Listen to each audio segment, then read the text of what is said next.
Boa noite.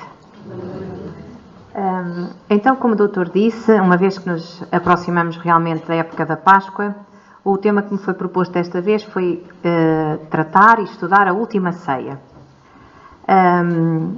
Eu estudei a última ceia, não é, nas passagens bíblicas, e depois, com a ajuda de algumas obras espíritas, tentei compreender aquilo que estaria escondido nas entrelinhas das passagens.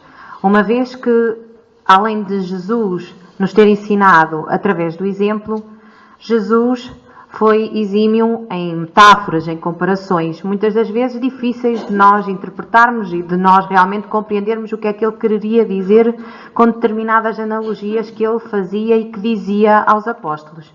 Então espero de alguma maneira conseguir trinchar as passagens bíblicas da última ceia e mostrar realmente o que é que está escrito e aquilo que era suposto nos fazer passar. Porque realmente a última ceia não foi só um ensinamento para os apóstolos, mas foi um ensinamento que ainda hoje é válido e que ainda hoje nós devemos receber e refletir sobre. Então, mais uma vez, e já tendo utilizado esta obra da última vez, utilizei então a Boa Nova, dos capítulos 24, 25 e 26 de Chico Xavier, pelo Espírito Humberto de Campos, as parábolas e ensino de Jesus e também um estudo também da doutrina, um estudo avançado da doutrina espírita, feita pela Federação Espírita Brasileira sobre o tema, também muito interessante e que remetia também para estas duas obras, mas achei o estudo que encontrei na internet muito interessante e também o próprio estudo já era baseado nestas duas obras. E então pronto. Jesus então, naquela altura, fala com os seus discípulos, dirige-se aos seus discípulos e diz-lhes: E chegada a hora, pôs-se à mesa e com ele os 12 apóstolos e disse-lhes: Desejei muito comer convosco esta Páscoa, antes que padeça, porque vos digo que não a comerei mais até que ela se cumpra no reino de Deus. Ora, a Páscoa, eu até comentei com o doutor, fiquei logo surpreendida. Eu assim, então, mas a Páscoa não surge após a crucificação de Cristo? Então ele já fala aqui na Páscoa? Já me estou ali a dizer. Pois não, eu já descobri. Mas a minha ignorância, que é mesmo assim, achava mesmo que a Páscoa tinha surgido efetivamente com o cristianismo e com a crucificação. Mas não, a Páscoa é uma festa hebraica, simboliza e celebra a libertação dos hebreus da escravidão no Egito e realmente aquela era a altura dessas comemorações. E como é que isto aconteceu? Já agora, eu gosto sempre, uma vez que eu também descobri, quero partilhar para quem comungava da minha não sabedoria destas coisas. Então, nesta altura, Moisés foi intuído, na altura da escravatura egípcia dos hebreus, Moisés foi intuído a alertar os hebreus para que sacrificassem naquele dia um cordeiro. E que com o sangue do cordeiro que eles sacrificavam, que marcassem as suas portas, pois naquele dia iria passar uma das 10 pragas de Deus e que iria matar todos os primogênitos, todos os primeiros filhos das pessoas importantes do Egito. E realmente, nessa noite depois, os hebreus, nas suas casas e em família, comeram o cordeiro sacrificado e como não tiveram tempo de fazer levedar o pão, comeram pão ázimo, que é pão sem levedura, porque foi às pressas que eles fizeram aquela partilha em família. Ao outro dia, o que é certo é que os filhos do Egito, os primogênitos do Egito, tinham morrido todos. E o faraó, com receio das pragas que ainda estariam para vir e que Moisés tinha previsto, decide realmente ceder e libertar então os hebreus da escravatura. E então Páscoa significa passagem. A passagem do anjo da morte, a passagem dos hebreus no Mar Vermelho, provavelmente. Portanto, a passagem realmente de passarem de um povo escravo para a liberdade. E então a Páscoa foi-se celebrando todos os anos em memória disto mesmo. Posso-vos dizer que Jerusalém já naquele tempo tinha uma média de população de 50 mil pessoas e na altura da Páscoa recebia cerca de 3 milhões. para comemorar e celebrar a libertação dos hebreus. E então eles, nos templos de Jerusalém, sacrificavam o cordeiro, deixavam o sangue e as vísceras e, mais uma vez, todos os anos em família, comiam então o cordeiro e o pão ázimo, que é este pão sem levedar. E ainda hoje assim se perpetua. Claro está que agora temos o cristianismo agregado a esta altura, porque realmente o que é que acontece? Acontece que Jesus foi crucificado também nesta altura, na altura da Páscoa. Então juntaram-se efetivamente as duas cerimónias. Tanto é que, por causa do sacrifício do Cordeiro dos Hebreus, Jesus ainda hoje é chamado o Cordeiro de Deus. Porque ele foi o sacrifício do Pai desta altura. E daí nós no cristianismo temos várias orações que nos remetem para o Cordeiro de Deus, que tiras o pecado do mundo, pronto. Por aí fora. Cordeiro de Deus por isto mesmo, porque ele foi sacrificado na altura da Páscoa que já era celebrada pelos hebreus. E daí então a analogia de cordeiro. Portanto, eu aprendo. Então, e partilho, pronto. Se calhar há aqui muita gente que aprendeu alguma coisa. Já serviu. E então, e tomando o cálice, e havendo dado graças, disse: tomai-o e reparti-o entre vós. Porque vos digo que já não beberei o fruto da videira até que venha o reino de Deus. E tomando o pão, e havendo dado graças, partiu e deu-lhe, dizendo: isto é o meu corpo, que por vós é dado. Fazei isso em memória de mim. Semelhantemente, tomou o cálice depois da ceia, dizendo: este cálice é o novo testamento no meu sangue, que é derramado por vós. Portanto, estas palavras para muitos de nós já não são novidade, porque nós ouvimos isto na Eucaristia, nas missas, que muitos de nós também frequentam, e por outras palavras isto também é lá relatado. Então o que é que isto quererá dizer? Será que Jesus, naquela altura, sentiu tanta necessidade de partilhar uma refeição com os apóstolos? Comungar de uma refeição? Será que este pão é o pão material? É o pão de partilhar comida, efetivamente, e o vinho também? Porquê desta analogia? Porquê é que ele fez questão de fincar a palavra pão e a palavra sangue? E eu trouxe a passagem de Lucas, podia ter trazido outra passagem de João. Todos fazem referência, com ligeiras diferenças, como é evidente, ao pão e ao sangue. Será que realmente era uma coisa tão banal? Era só vamos nos despedir e vamos partilhar um jantar, vamos partilhar comida? Não, era mais do que isso. Quando Jesus diz que isto é o meu corpo, ele faz analogia que realmente ele queria queria comungar ideais. Ele queria partilhar com os apóstolos, naquela última oportunidade, ideais. Então o corpo de Jesus é o seu evangelho, são os seus ensinamentos. É todo o exemplo que ele deixou, escrito ou feito. Portanto, o corpo, o pão, o pão, que é exatamente o corpo, era isto mesmo. Era ele deixar-nos conhecimento, ele saciar-nos o conhecimento. Ele, ao partilhar o pão, ele queria nos saciar aquela vontade de conhecer, de saber mais. Mas será que quando nós somos donos do conhecimento, nós sempre pomos o conhecimento em prática? Não. Nós às vezes falamos muito bem, sabemos muitas coisas, mas é muito difícil pôr em prática.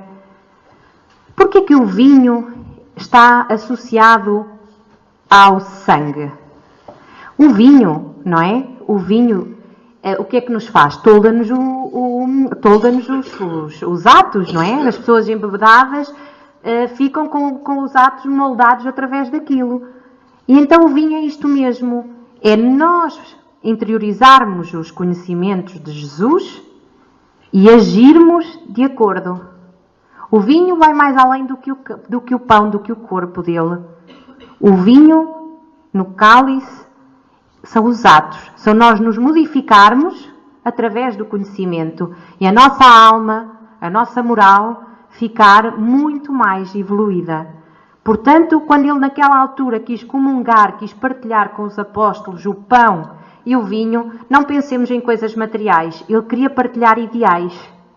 Queria, naquela fase, que já sabia que a sua hora estava breve, ele queria realmente alertar os apóstolos para que não deixassem de dar a conhecer a sua mensagem, mas mais importante que tudo, e do que deixar a palavra escrita, era dar a conhecer através de atos e de modificação nas pessoas. E então, quando nós recebemos o pão e o vinho, nós temos que pensar nisto mesmo.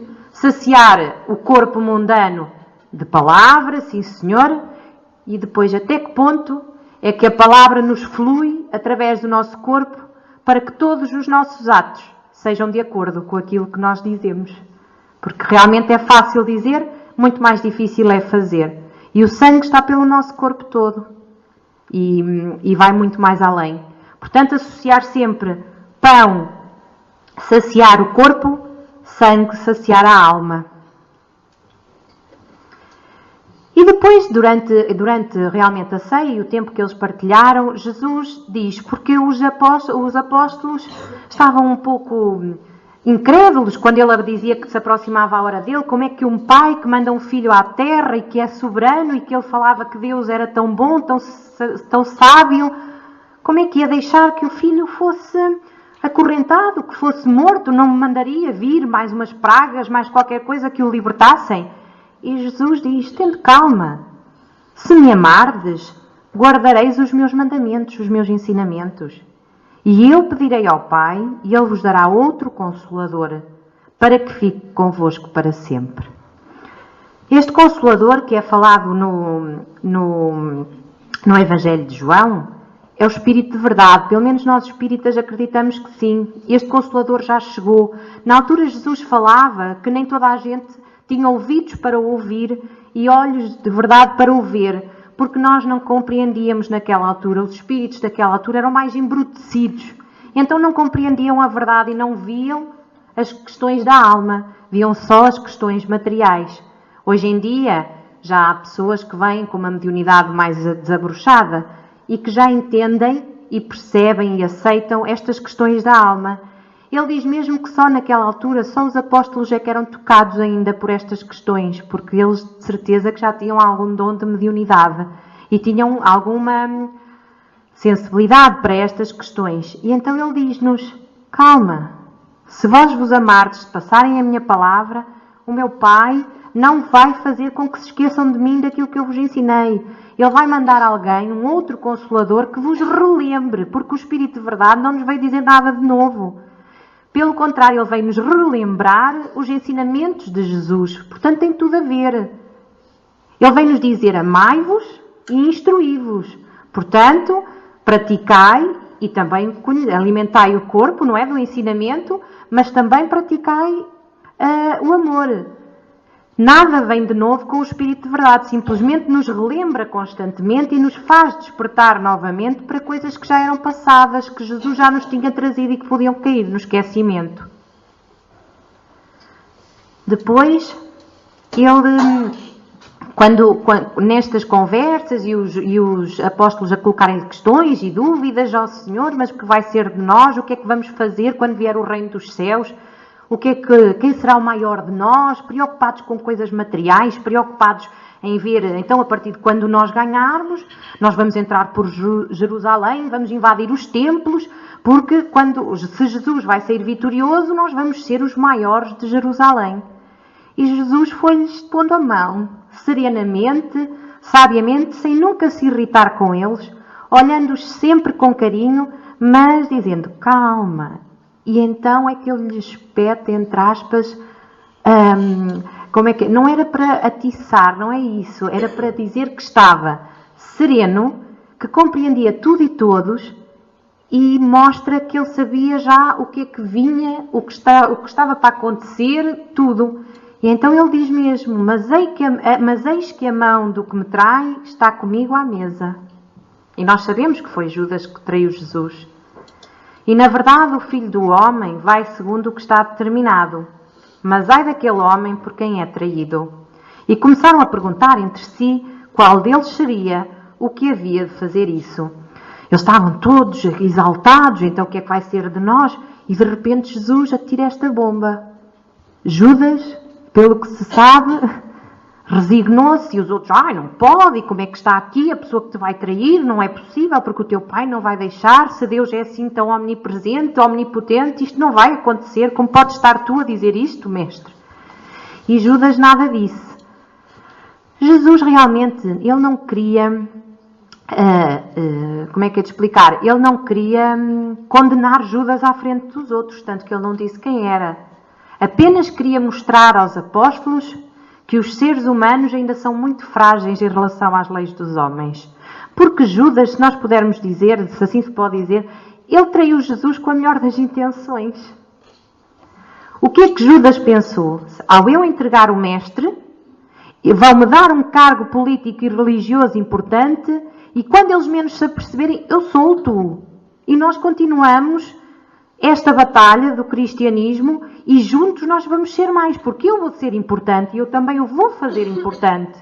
Esqueceu-se que durante todo o percurso de Jesus, Jesus nunca se interessou pelos importantes, pelos maiores, e era criticado pelos apóstolos.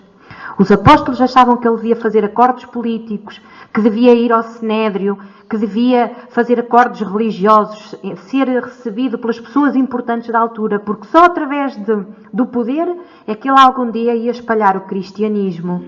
Enganados que estavam, e Judas também, coitado, porque a intenção dele efetivamente foi a melhor. Ele nunca pensou que aquilo acontecesse. O que é que ele pensou? O povo vai se revoltar, Deus vai me mandar alguma coisa e eu vou ser importante para o ajudar. Ele nunca pensou, que as coisas tomassem aquela proporção. Ele fê-lo com boa intenção. E Jesus sabia. O que ele queria mostrar realmente é que mesmo quando nós achamos que falhamos, vencemos. Porquê? Ele nunca quis realmente fazer acordos políticos, nunca quis ser recebido por gente importantes, nunca quis, como os apóstolos queriam, invadir os templos para ser ele a dominar. E isto tem todo um motivo. Porque realmente, se ele tivesse sido mais um tirano da história, nós hoje se calhar não o lembraríamos como lembramos. Pelo contrário, ele mostrou exatamente o contrário, através da sua humilhação. Através da sua queda, ele tocou nos corações de pessoas que nunca pensaram ser tocadas. Porque até quem o condenou achou aquilo uma atitude de outro mundo, como se costuma dizer. E se calhar se ele tivesse sido um tirano, tinham-no condenado à morte sem remorsos. E de repente viram alguém humilde, que nunca se revoltou contra o que lhe estava a acontecer, que aceitou resignado, e pensaram, bem, este ser, afinal, é especial. Portanto, Judas nunca percebeu isto. E muitos dos apóstolos também não. E neste seguimento, eles continuavam a dizer, então, mas depois, Jesus, então, mas como é que nós vamos fazer? Nós vamos realmente entrar pelos templos, conquistar Jerusalém? Nós somos maiores espiritualmente, nós somos superiores espiritualmente porque partilhamos contigo sabedoria, conhecimento. E Jesus diz-lhe, cuidado, não vos dediqueis às leis de César, não sucumbis, vocês são mais frágeis do que podeis imaginar, porque eles estavam muito senhores de si. Então se Jesus estava agora fartinho de dizer que vinha aí o reino dos céus, o reino de Deus, e se ele sempre lhes disse que os levava com ele, eles estavam de papo feito, como se costuma dizer. E diz-lhe mais, não se turbe o vosso coração, não se confunda o vosso coração com as vitórias que aí vêm. Porque as vitórias não são materiais. Eles parecia que estavam a dividir despojos de guerra, não é? Tipo, tu ficas com isto, tu vais ser o chefe dali. Não era isso que Jesus pretendia. E chamou-os a atenção na última ceia. Crede também em mim. Na casa do Pai há muitas moradas. Se não fosse assim, eu vos teria dito, pois vou preparar-vos o lugar. Acreditem no que ele ia fazer naquele ato de fé, naquele ato de coragem. Não se tentem já a começar a preocupar com coisas que não são para se preocuparem. Aprendam única e exclusivamente uma coisa, a amar-vos uns aos outros, a fazer perpetuar a minha mensagem através do exemplo. Então agora que nós fomos sempre humildes, é que vocês estão a estragar tudo. Ele tentava mostrar-lhes aquilo que nós ainda hoje fazemos também. calma, humildade, serenidade. Então, andamos a partilhar este tempo todo tantos ensinamentos de paz, de harmonia, e agora só estamos a pensar em vitórias, certo? Quem é que vai ser o maior de nós? Não tinha lógica. Não tinha lógica estarem preocupados com isso. Apenas tinha lógica peço desculpa, apenas tinha lógica eles preocuparem-se com o que é que iriam fazer depois. E ele disse-lhes muitas vezes, sejam irmãos, fraternos, ensinem através do exemplo do amor. Foi aquilo que eu vos passei, foi aquilo que eu vos ensinei. E é isso que eu quero que sejam conhecidos aqui e em qualquer sítio, por se amarem uns aos outros como eu vos amei. Ensinem isso. Não por serem mais importantes, maiores ou menores. Não. É pelo exemplo. Jesus fartou-se nesta ceia de mostrar que a melhor maneira da sua mensagem ir mais além até aos dias de hoje era que os cristãos fossem perpetuando através do exemplo. É muito bonito nós sabermos, nós falarmos e sermos sábios e falarmos deste livro e até remetermos para aquele e termos uma lista incrível de livros e de conhecimento. E depois fazemos de acordo? Muitas vezes não. E é difícil, pois é. Jesus conseguia, sim, mas ele foi escolhido. Mas os apóstolos, enquanto ele estava presente, era-lhes fácil fazer isso. Mas quando a imagem, não é, do ser que era para imitar estava na iminência de desaparecer, eles pareciam umas baratas tontas. Porque o líder deles, e o líder deles ia para os céus, ia para o Pai, ia para a imortalidade. Portanto, eles naquele momento mostraram pouca fé. Quando eles foram confrontados que Jesus iria partir para a morada do Pai, os apóstolos acabaram por mostrar pouca fé. Acabaram por se preocupar com o mundo material, com o mundo das coisas, e esqueceram-se qual era a verdadeira mensagem. Era a mensagem do amor, a mensagem da fraternidade, a mensagem da humildade. Eles ficaram um bocadinho, não foi descrentes, porque eles por um lado consideravam-se superiores. Eles diziam, bem, mas se nós comungamos contigo, Jesus, comungamos dos teus ideais, nós somos espiritualmente superiores. E ele disse-lhes, cuidado com o vosso coração, com o vosso orgulho. E nós hoje somos assim. Nas dificuldades, pedimos a Deus, ai Jesus, e acode-me, e quando estamos na mão de cima, como se costuma dizer, já parecemos outros. Tal e qual como os apóstolos. Tal e qual como os apóstolos. E então, como Jesus estava a ver que se calhar através da palavra não estava a conseguir tocar os corações dos apóstolos, porque eles continuavam naquela discussão de quem é que é o traidor, preocupados com coisas que não eram de todo importantes, Jesus silenciosamente levanta-se, tira as vestes e, tomando uma toalha, cingiu-se. Depois pôs água numa bacia e começou a lavar os pés aos discípulos e a enxugar-lhes com a toalha com que estava cingido. Então o que é que ele mostra aqui? Mostra-lhes, eu, que vocês me consideram mestre e guia, estou-vos a servir, tal e qual um escravo, à moda dos escravos, curvado, a lavar os pés aos apóstolos. Simão Pedro nem quis e disse que os outros eram uns brutos, ignorantes, para aceitarem tal humilhação. E Jesus disse-lhe, vês, Pedro, até tu não percebeste. Não é maior quem serve, é quem serviu. Portanto, não é mais importante que ninguém o mestre. Não. É aquele que serve a mesma causa e todos serviam o mesmo. Ele mostrou-se que não havia nem superiores nem inferiores.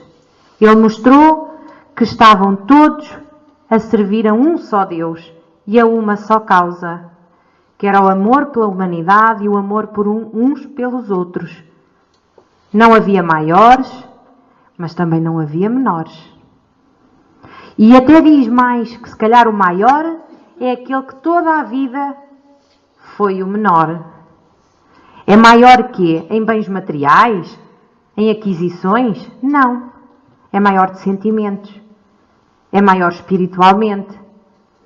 Maior não quer dizer mais importante, mais evoluído, se calhar. Mais capaz, mais sensato.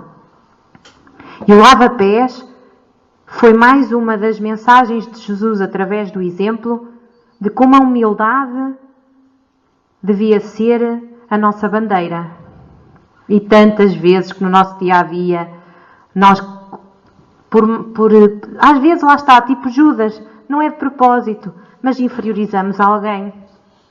Se não é a nossa intenção inferiorizar, é a nossa intenção enaltecer os nossos atos, gabarmos-nos das nossas conquistas, do que nós temos, a intenção pode não ser humilhar o outro.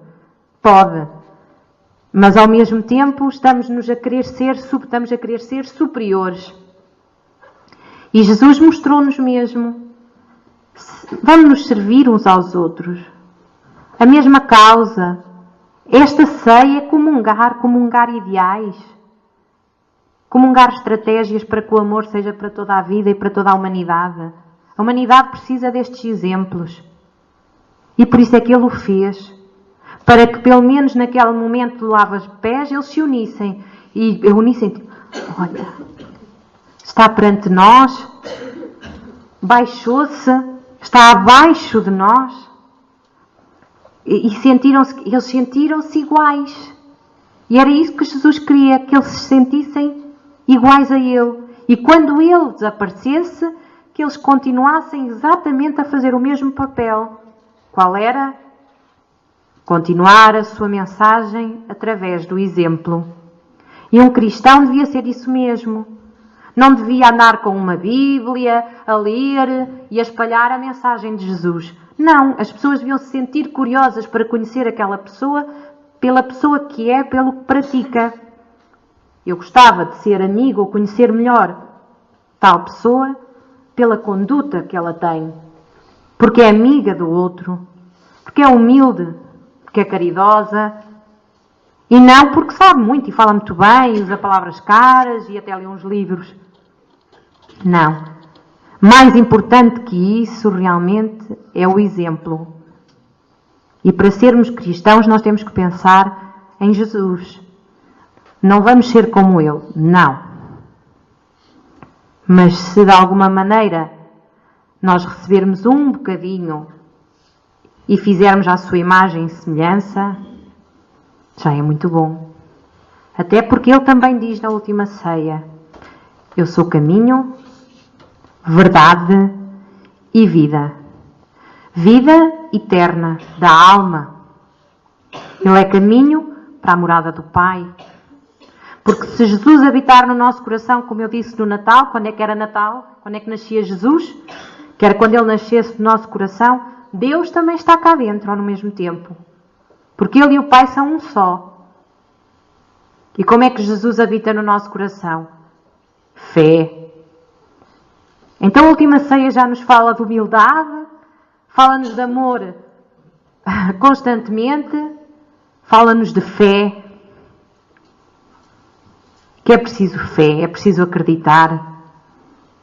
Ele acreditava, foi por isso que ele não sofreu. Ele acreditava no Pai acima de todas as coisas e sabia que aquela era a sua missão.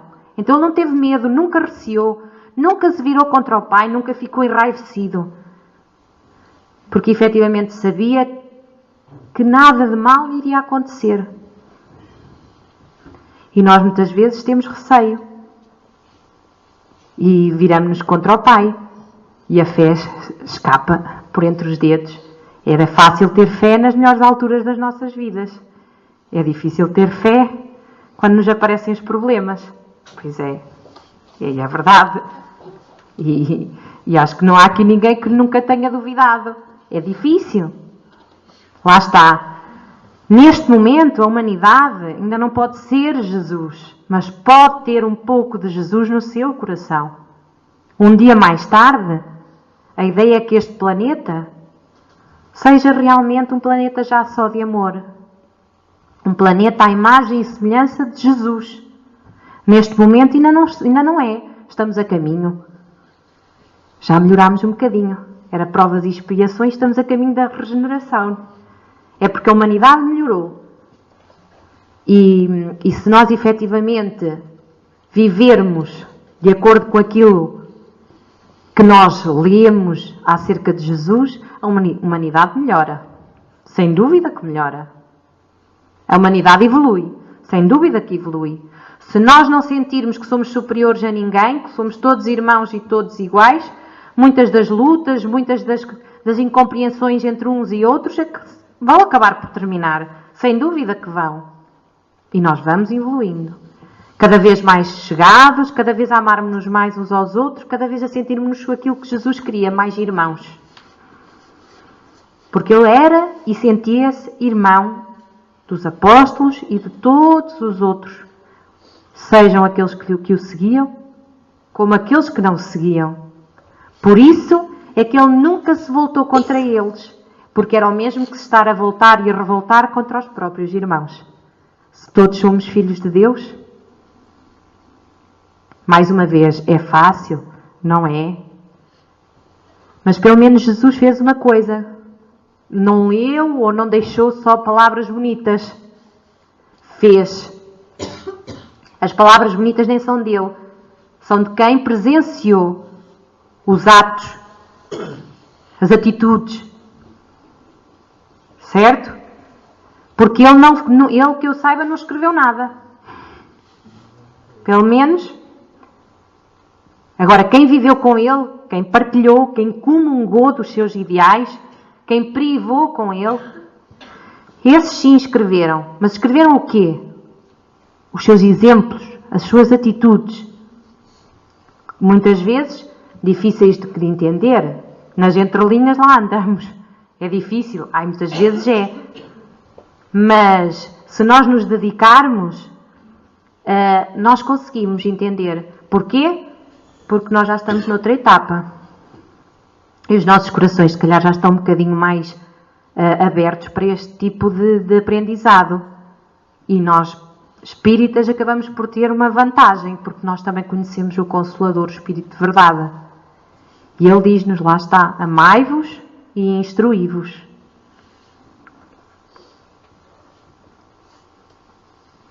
E diz mesmo no fim, um novo mandamento vos dou, que vos ameis uns aos outros, como eu vos amei. E nós dizemos isto muitas vezes. Amai-vos uns aos outros, não é? Até dizemos isto num ditado popular. Não faças aos outros o que não queres que te façam a ti. Não é bem, mas nós damos a volta, não é? É mais fácil. Vamos começar por aí. Se ainda não nos conseguimos amar uns aos outros como irmãos, vamos começar por não fazer ao outro aquilo que não queremos que nos façam a nós. Já diz-se isto até às criancinhas. Eu digo às minhas filhas, não querias que ela te fizesse, que a tua irmã te fizesse? Olha, não lhe fizesses primeiro a ela. Não é? Nós estamos constantemente a dizer isto. E então vamos começar, se calhar, por pegadinhas de criança, não é? Por passinhos de bebê. Vamos começar por não fazer ao outro aquilo que não queremos que nos façam a nós.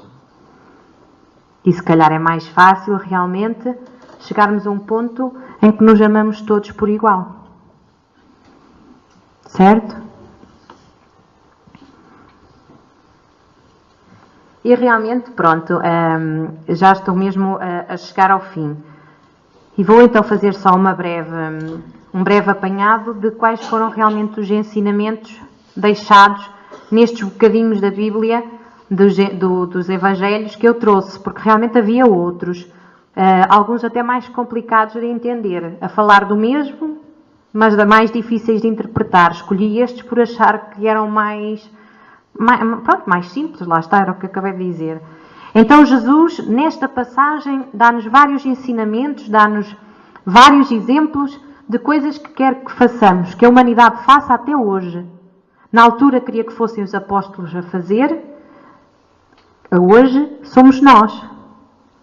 Porque através do exemplo também pretendemos passar uma imagem de Jesus, não é? Amor, sem dúvida. E Ele sentiu por nós. Se Ele não sentisse amor por nós, não se tinha sacrificado. Amor não só à nossa família nuclear, que esse é o mais fácil. Vamos alargando. Amor à nossa família assim mais afastada. Amor às pessoas que trabalham connosco. Amor a quem partilha deste ideal aqui no centro, em que partilhamos alguns momentos da semana também com estas pessoas. E vamos alargando, tentando pelo menos que esta espiral fique cada vez maior. Fazer como Ele, porque Ele amou a humanidade toda. Porque quando Ele se deixou crucificar e foi ter com o Pai, foi por nós. Por nós. Porquê é que nós dizemos realmente que Jesus nos salvou? Por isto mesmo. Ele salvou-nos da brutidão, de ficarmos embrutecidos, de ficarmos para sempre bárbaros. Porque Ele tocou-nos quando se deixou crucificar sem nunca dizer uma palavra amarga a ninguém.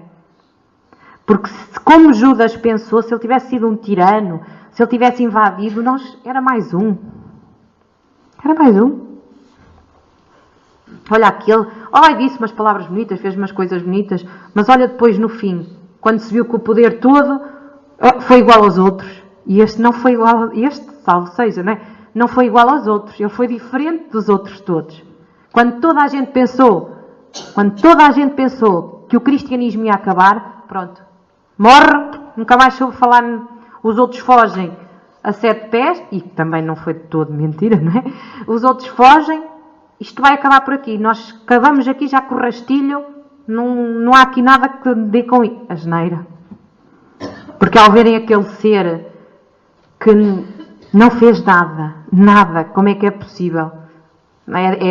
Para mim é completamente impossível de imaginar como é que alguém não luta contra a morte, porque eu tenho tanto medo, não é? Portanto, para mim é impensável algum dia dizer, pronto, levem-me, olha, seja o que Deus quiser.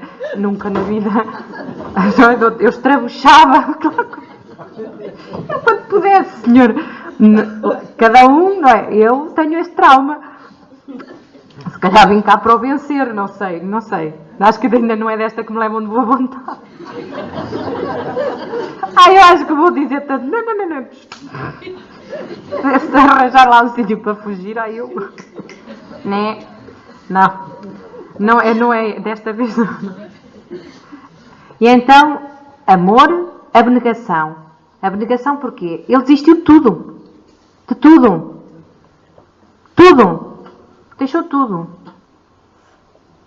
Não estava preocupado como nós. Com casa. Com quem... vou deixar este em tal situação. E os meus filhos, como é que vai ser depois? Não. Porque ele podia estar preocupado com aqueles que eram mais perto dele. Com a família, com a mãe. Não é? Com Maria Madalena, que era próxima, com os apóstolos. Não. Ele deixou tudo pela humanidade. Pela mensagem que ia deixar naquela altura e para todo o sempre. E entregou-se. Humildade, sem dúvida. O próprio lava-pés, o exemplo do lava-pés foi isso mesmo. E não só. Durante todo o seu percurso, ele teve sempre uma vida quase paupérrima. E quase certeza que ele tinha amigos já influentes, amigos, seguidores. Poderia ter tido outro tipo de vida. Mas no lava-pés, mais uma vez, ele mostra-nos. Não era por ele ser quem era, filho de Deus, que era maior que os outros. Não. Ele era menor, porque ele servia. Ele servia. Ele sempre foi o reflexo da palavra humildade. E acima de tudo, fé. Muita fé. E nós precisamos realmente, e fé é uma palavra difícil. É uma palavra difícil, é pequena, mas é difícil. Porque é difícil realmente conseguir e viver todos e qualquer momento da nossa vida com fé.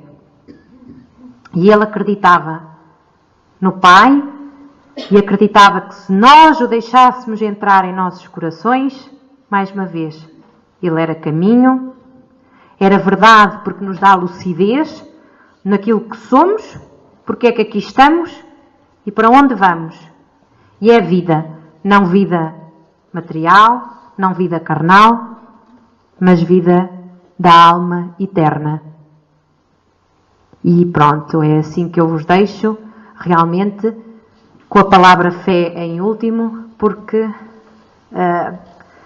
é a mais pequena, mas se calhar aquela que muitas vezes é mais difícil de alcançar e de a ter sempre em presença de Espírito, porque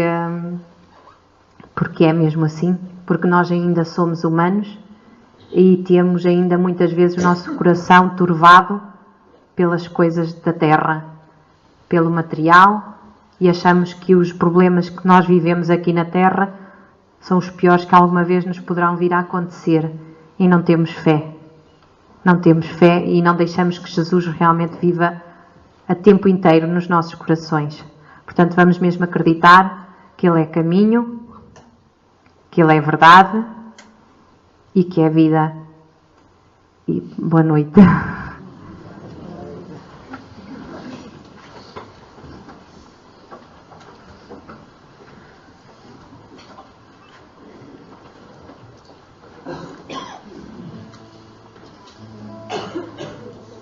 Página 27.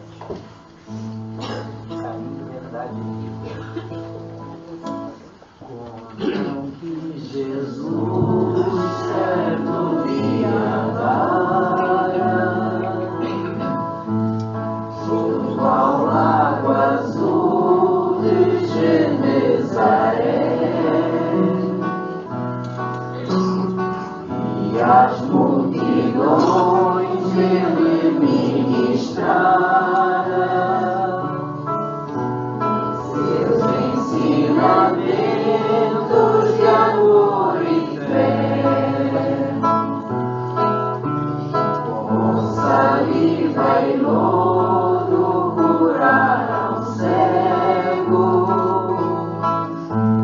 junto ao velho tanque de Siloé.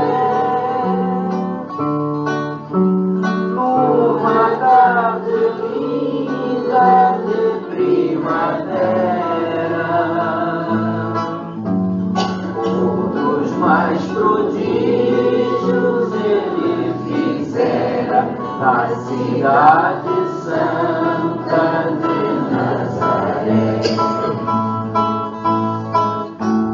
foi o bom Jesus que nos ensinou junto ao lago azul de Genezaré, caridade, luz, bondade, amor, verdade e fé. Canto de amor em Jerusalém, como na Betânia em Genezaré. Ele foi caminho, verdade e vida, como ainda é. Canto de amor em Jerusalém, como na Betânia em Genezaré.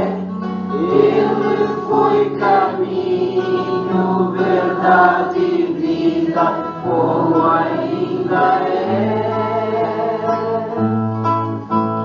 Contam que Jesus certo dia andara junto ao lago azul de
vida como ainda é.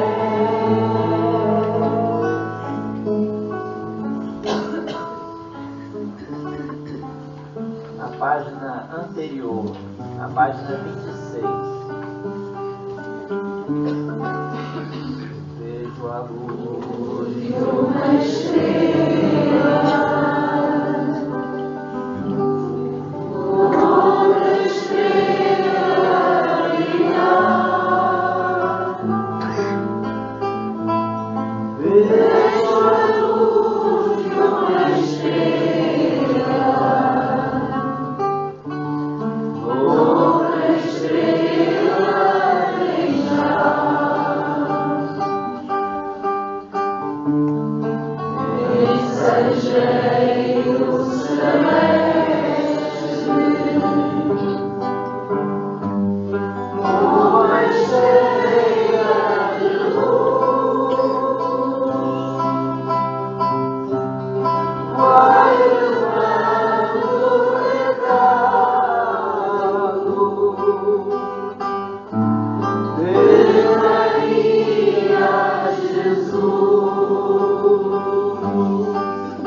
Vamos orar. Mergulhados que estamos na divina psicosfera dos amigos espirituais e evocando o seu nome, Senhor Jesus, na constelação dos nossos problemas, nós queremos buscar-te refúgio e amparo diante das nossas lutas. Guarda-nos, ó Senhor, na paz de que ainda não somos portadores. Abriga-nos sob o teu manto sublime, que há mais de 12.000 anos busca nos acompanhar ainda hoje. Vemo-nos à mesa contigo. Partilhamos, Senhor, desse pão espiritual, desse vinho divino. Alimentamo-nos, mas parece que nem sempre é suficiente para nos sustentar na forma de ações. Sentimos, Senhor, que a sua misericórdia infinita, de esferas doces e sublimes, nos atinge, lavando-nos os pés outra vez, como se precisássemos de unguento, de medicamento divino, para não desistirmos de caminhar na face da terra, quando os nossos compromissos ainda aqui se encontram. Consolaste-nos, Senhor, avisando-nos desde então, que nos conservássemos, tolerando-nos uns aos outros na expressão do seu amor, até que esse Consolador prometido, chegando aos nossos corações, nos convertesse nos verdadeiros conhecedores da tua ciência, da tua luz. Aqui estamos, Senhor, tanto tempo depois, queixando-nos e reclamando mais das nossas chagas, esquecendo que tu te permitiste ali ser imolado, a fim de poder nos mostrar o caminho do exemplo e da lucidez espiritual. Tanto tempo se passou. Quantas vezes teremos reencarnado desde aquela Páscoa na Palestina, diante, Senhor Jesus, das nossas lutas e conflitos? Apieda-te de nós.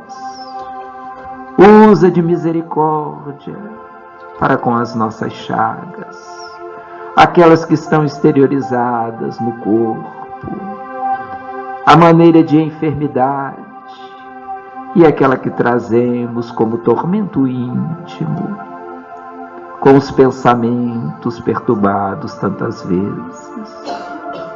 Não nos permita, Senhor, afastar dos nossos caminhos seguros e retos que a luz meridiana do Evangelho nos permite. Ampara-nos a todos, concedendo-nos o alimento dessa última e eterna ceia, tantas vezes quanto sentirmos necessidade.